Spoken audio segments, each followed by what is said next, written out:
Hey teachers, today we're going to model two more instructional routines, numbers through the hundreds place and through the 10,000s place. We will use place value disks for both activities. To access either of these lessons, enter the 8-digit code into the share code box. Click Randomize to select the number of the day.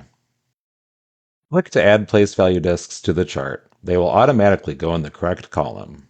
You can click on the eye on the blue cover tool to check your work. You can model with your students that the standard form does not change when the disks are regrouped. Next, enter the expanded form. The inputs are set to match the color of the disks. Double-click on the word type to enter the word form. Move the arrow to the approximate location on the number line.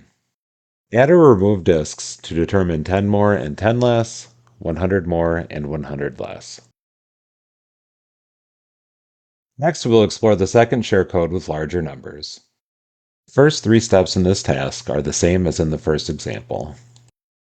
In step 4, lead your students to discover other ways to decompose the number using the place value disks. The place value disks and chart provide a visual to help students understand rounding.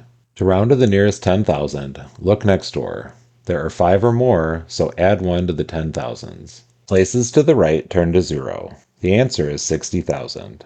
To round to the nearest 1,000, look at the hundreds. There are less than 5, so this place and everything to the right turns to 0.